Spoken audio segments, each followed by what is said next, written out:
Okay, we're still in exercise set 69, and we're on problem number 3 now. So, reading it, and again, I would recommend you read the problem, piece of paper, pencil, you work through it, see if your work sort of looks sort of like mine. I know there might be some missing details over here, and then look at the answers, all right? So, my claim over here, though, is that some students need additional support, and that additional support may be, watching someone at a whiteboard do the problem, and that may help them, all right? If it does, well, that's why I guess you're here. You want to watch me do the problem at the board. So I'm going to, claim that we're at problem number 3 in exercise 69, and I want to work through it, all right? So working through it, I'm going to say I'm done with this, and I'm going to go to my, give me 1 second. And let's take a look at handwritten note over here. And yeah, got a problem number 3. Let me write that down for you. And a problem number 3. And again, I'm going to read it again to you. And just part of reading is, do you understand what you've read? And if you understand what you've read, there's a good chance you'll be able to write the algebra down. But you should have some idea you're looking for something. So it says the sum of the square of two numbers is 61, and the product of their squares is 900. Find the numbers. So clearly, it seems like the same old, same old. There's two numbers. X and Y are numbers. I just don't know what the numbers are. But I do know what they said about the numbers. And what did they say?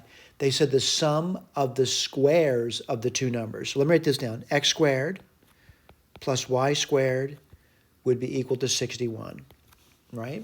That's what they told me. And the next thing they said, and the product of their squares, well, let me write that down. The product of their squares is equal to 900.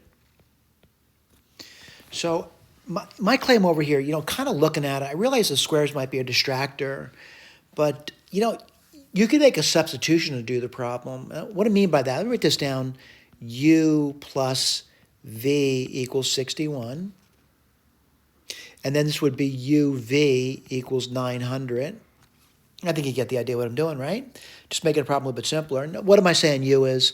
I'm saying U is X squared, and I'm saying V is Y squared.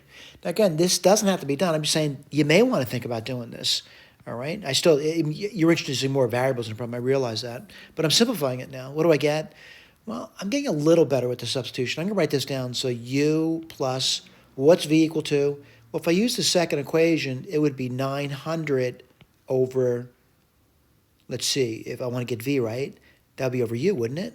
And that equals 61. All right? So what I'm going to do now is multiply both sides by U. And what do you get? You get U squared plus 900 equals 61. All right? I'm sorry, 61U. I'm sorry. I'm daydreaming. I do that a lot, by the way. U squared minus 61U. Let's see, that would be plus 900 equals 0. Numbers are kind of big, though, aren't they? So I'm kind of looking at it, and I got to, think about it a little bit. I'm looking at the 900, and, I could say 9 times 100, right, to get 900. There's no way it's going to be 69. What am I doing over here? I'm using kind of the AC rule. So that's not going to work. And let me see, 36 and 25.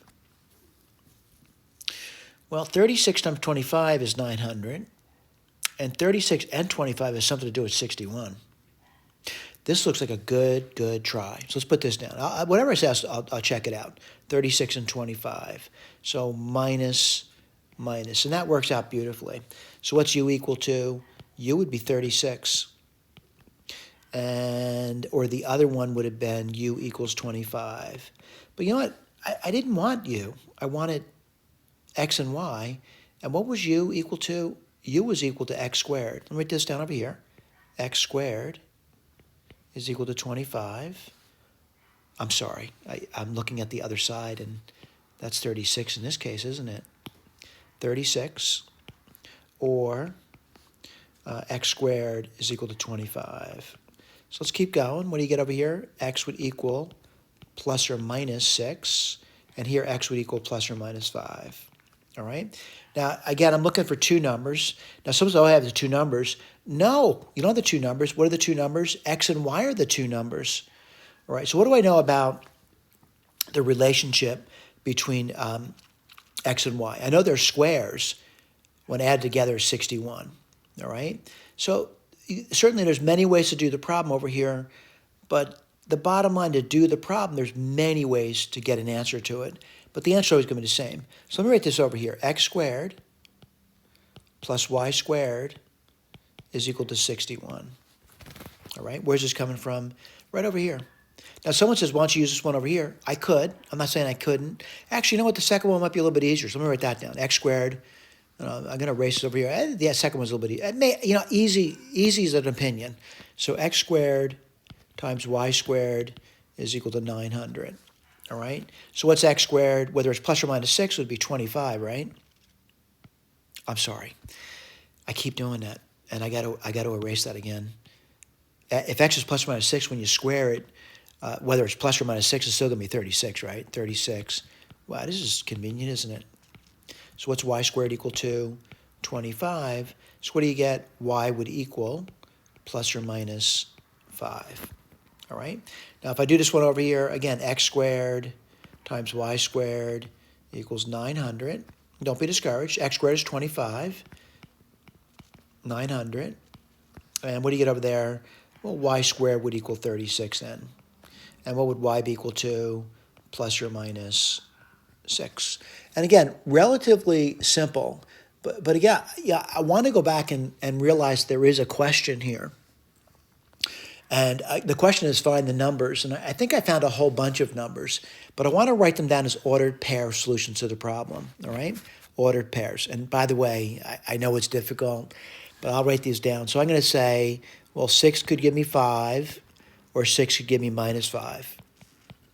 So minus 6 could give me 5, or minus 6 could give me minus 5.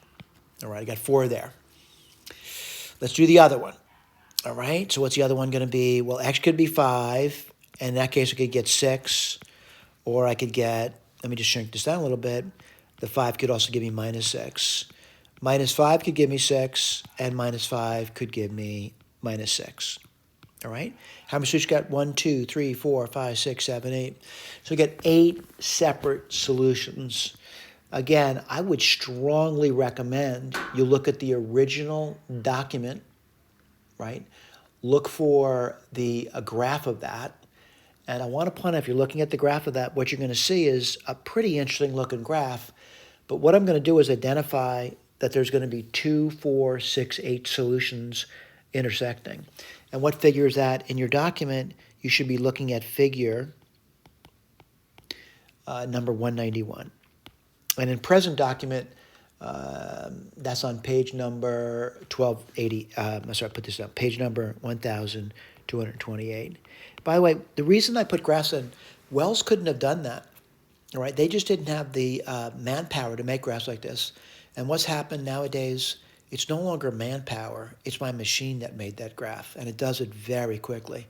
If I had to do that by hand, though, I'll be honest with you, it would be a very tedious process for me. And as you can plainly see, my penmanship's not all that good, but I'm feeling comfortable about the problem. It really wasn't that bad, all right? And again, I really appreciate you paying attention to what I'm doing over here. Thank you so much.